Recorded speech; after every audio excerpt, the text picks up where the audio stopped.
confessed to my mom about dropping out of college.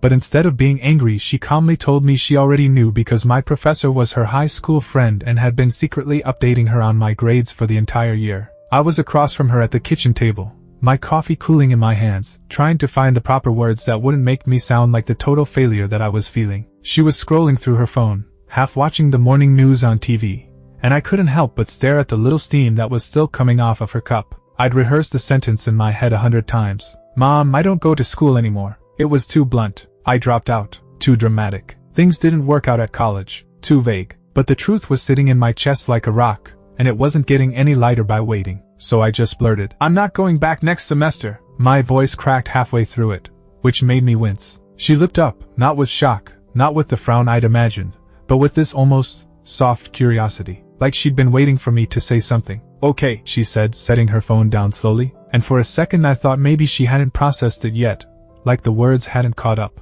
I rushed to explain. "No, I mean, I've already been out. Since, like, last February. I just didn't tell you." I could feel my ears burning, my chest tightening, my palms sweating. I braced myself for her to demand why, or go into everything that she and Dad had sacrificed for me to go to, or how disappointed they were. But she tipped her head to one side, like she was looking at me through some kind of filter that I didn't even know was present, and said, "I know." It was the quietest "I know" I'd ever heard in my whole life. I literally froze, the way you do when a horror movie character announces they've been behind you the whole time. "You know?" My voice was odd, little more than a whisper. She nodded and picked up her mug again, like we were talking about the weather. "Yeah, your professor, Dr. Harris. She's an old high school friend of mine. We keep in touch. She's been filling me in." I couldn't even speak for a full 10 seconds. My brain just shut down. The humiliation washed over me in waves.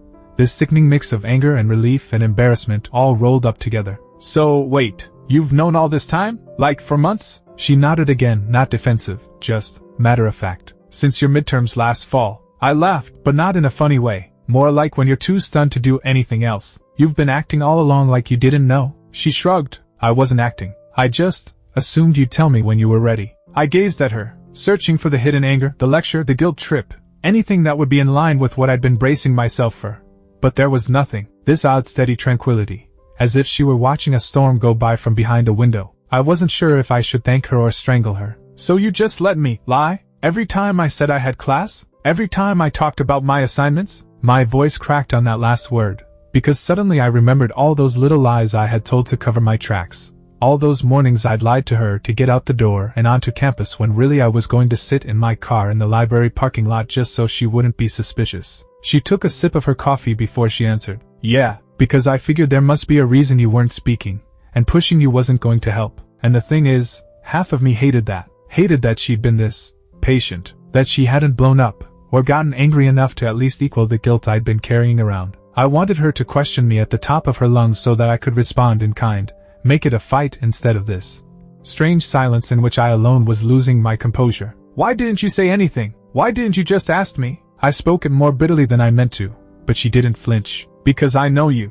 and I knew that if I asked, you'd close off, or you would say what you thought I wanted to hear, and I didn't want that. I wanted the truth, when you were ready to give it." I did not even know I had been holding my breath until I let it out in this long, shaking sigh. I looked down at my coffee, now cold and bitter. My hands were trembling a bit, and I couldn't tell if it was relief or shame, probably both. There was silence between us, and I could hear the hum of the fridge, the gentle purr of the TV, the muted noise of a neighbor's dog barking far off. And in that silence, all of the memories of the past year started forcing their way to the front of my mind. The nights I stayed up making promises to myself that I would go back the next day. The mornings I drove past the campus and could not make myself turn in. The emails from professors that I did not open because I already knew what they would say. And now, all of it she'd known. Every single part of it, in some way. I leaned back in my chair, covering my face with both of my hands. "I didn't want you to hate me," I admitted, my voice muffled. I didn't want to tell you because I thought you'd see me differently. Like I was less." She slowly shook her head.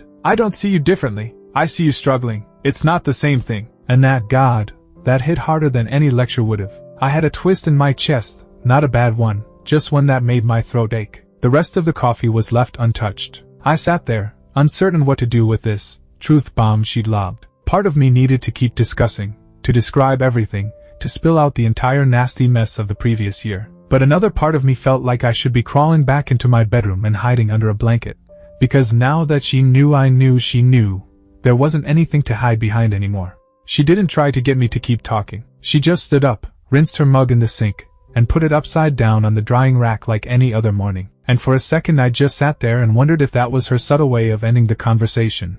Neatly, quietly, without examining each point. But then she leaned on the counter, arms folded, and said, "You know, when I was your age, I dropped out too." It was so casual. I wasn't sure I hadn't misheard her. "Wait, what?" I turned around in my chair, staring at her like she just admitted to robbing a bank. She shrugged this tiny shrug, like it was no big thing. "Yeah, sophomore year, first semester. I was failing 2 classes, missing more than I was attending. I just didn't care anymore. And I didn't tell my parents right away either." I felt the atmosphere between us shift, as if she'd opened a door I hadn't even realized was there. "I didn't know that," I said, and it was true. She'd always been this straight-arrow person in my mind, the one who did things right, on time, without screwing up. She smiled faintly. "I didn't talk about it much. I came back later, but at the time, I thought it was the world's end. Thought I'd ruined my life before it had started." She paused, looking at me like she was attempting to discern if I was catching what she was truly saying. It wasn't. Her words stayed with me, carrying more weight than I wanted to admit. I toyed with the handle of my mug, rubbing my thumb across the little chip in the rim. "So, you're not upset?" I asked, still waiting for the other shoe to drop. She shook her head. "I'm not exactly happy about it. But upset? No. You're an adult. You do get to make your own choices. I just hope you're making them with your eyes open." It hurt a bit. The reality was, I hadn't been. My cutting class hadn't been some huge, well-thought-out scheme. It had been more of a slow leak that I continued to ignore until the tire blew. 1 skipped class became 2, 2 became a week. Then I'd blink and a month would have passed. First, I said I'd catch up. Then, when catching up was not possible, I said I didn't care. And by the time I'd stopped caring, it was easy to let the whole thing slide into silence. "I don't even know what I'm doing," I admitted, and my voice was small in a way that I hated. I thought I did, but I don't. I was so sure I could just force my way through, and then I fell behind, and it felt like it was pointless. And then I trailed off, staring at a crumb on the table because it was easier than looking at her. She came back and sat down again, folding her hands in front of her. "Okay, so what now?" The question hit harder than I expected. "I don't know," I said, but this time it was a sigh. "That's the part that's scaring me." I could feel this knot developing in my chest, the same one I'd been carrying around since the day I left campus and never went back. She nodded slowly, as though she wasn't going to let me off the hook but wasn't going to trap me either. "It's okay not to know for a little while, but you can't stay in I don't know forever." We just sat there in this weird, brittle silence. My mind kept returning to all the lies that I had told within the last year.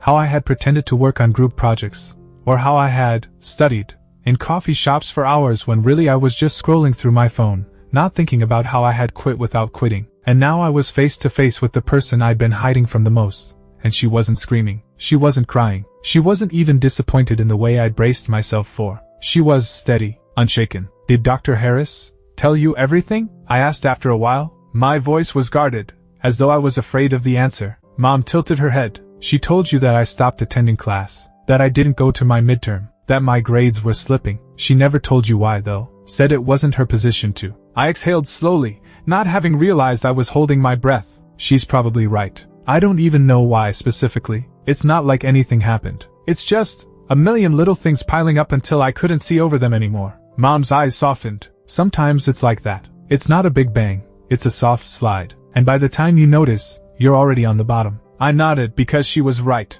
And maybe that was the worst of it.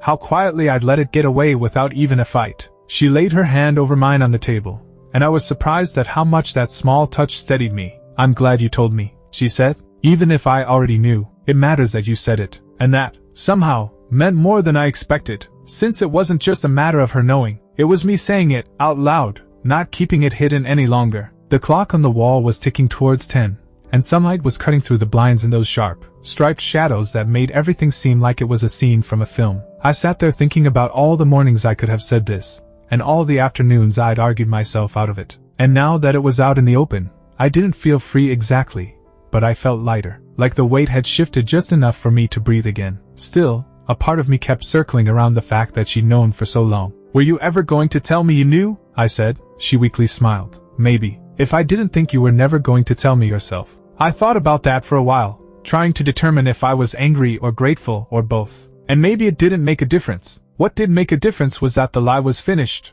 I didn't answer her right away. My brain felt slow, like it was still trying to catch up to the fact that my confession wasn't news to her at all. I'd been carrying this weight for months, thinking the explosion was still ahead of me.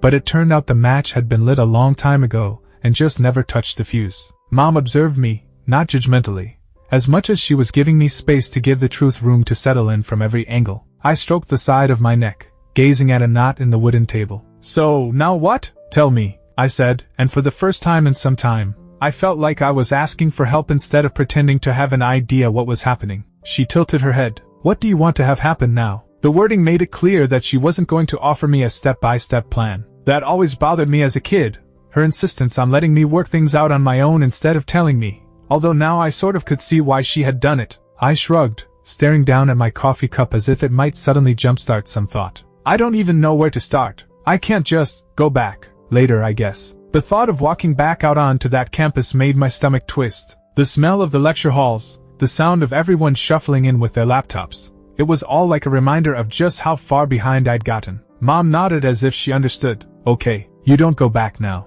That doesn't mean you do nothing." My jaw locked because I knew she was being honest with me. I'd been in that limbo for months, not moving forward, really, not moving backward, really, just suspended. And maybe it was simpler to stay suspended in that limbo than to acknowledge that I needed to figure out my next step. But now, here across from her, I couldn't pretend I'd not overheard the sincerity in her tone. I found myself spilling. I think I was scared, not only of failing, but of finding out I wasn't as smart as I thought I was, or as competent. My chest was tightening to speak it, as if I'd ripped another layer away that I didn't even realize I was hiding behind. She did not spring to comfort me at once, and I worried for an instant that I had spoken too soon. But then she spoke to me, saying, "That's not failure. That's being human. You discover your limits, and then you seek to figure out if they're temporary or permanent." Her words filtered into my awareness gradually, like water into dry ground. I couldn't help but remember those mornings when I'd drive out to the library parking lot instead of to class, park there with my face against the steering wheel, vowing I'd go inside next time. There was always a next time,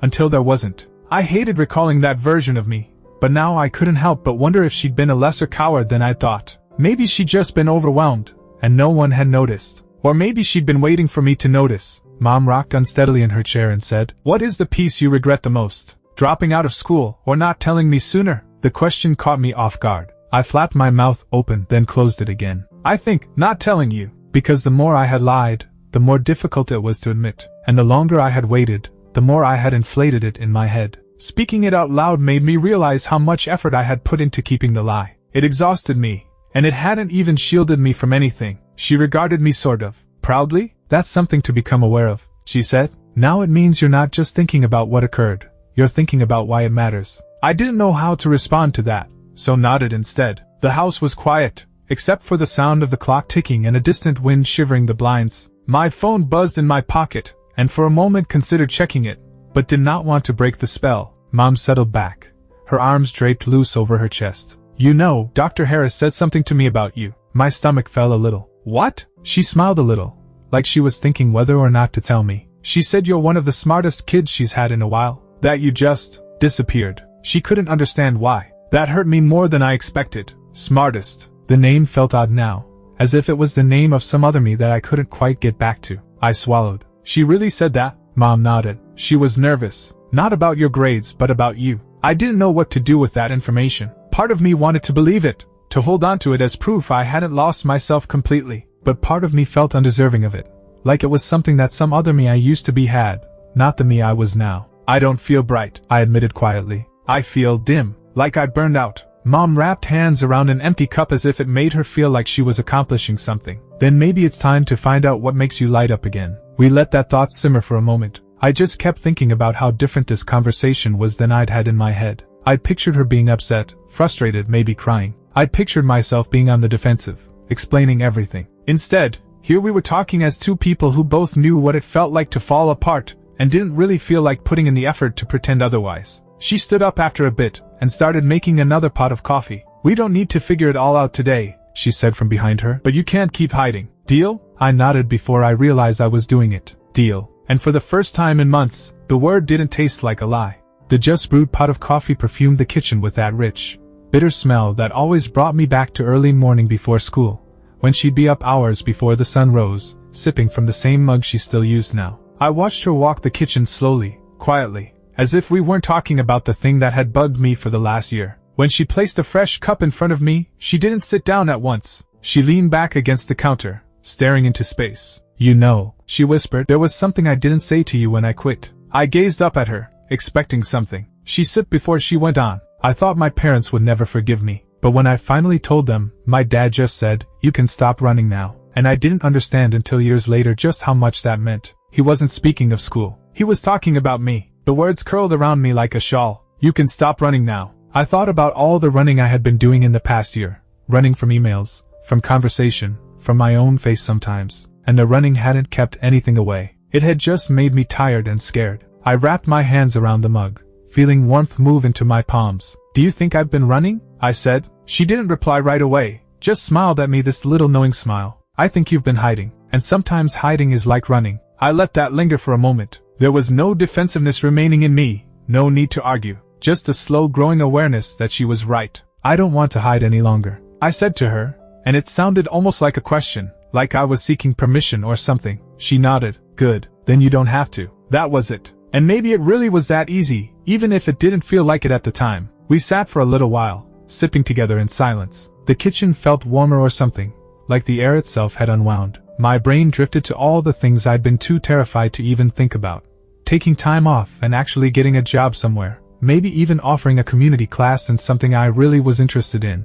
Or just letting myself breathe without the constant feeling of failure for living. I didn't know what any of it was going to be like. But finally, not knowing didn't seem like a cliff. It seemed like an unreclaimed road. Later I asked, "Do you think Dr. Harris was disappointed in me?" Mom's eyes unclenched. "I think she was worried about you." "That's not the same as disappointment." I nodded, allowing the distinction to find its way into my chest. Disappointment weighed and persisted. Worry was a thing that could pass, something that could be mitigated, maybe even fixed. I should probably email her, I said to myself more than Mom. Not to apologize for all that, but to say thank you for looking out for me. Mom's smile grew by just a little. I think she would appreciate that. The conversation shifted then, not to avoid the issue, but because it no longer needed to be analyzed. We talked about ordinary things, what we should have for supper, whether we needed to go out for groceries, the neighbor's dog who kept digging under the fence. But even in the ordinary conversation, there was a serious understanding between us now. The dishonesty was eliminated, the concealment stopped. When I finally stood up to rinse out my mug,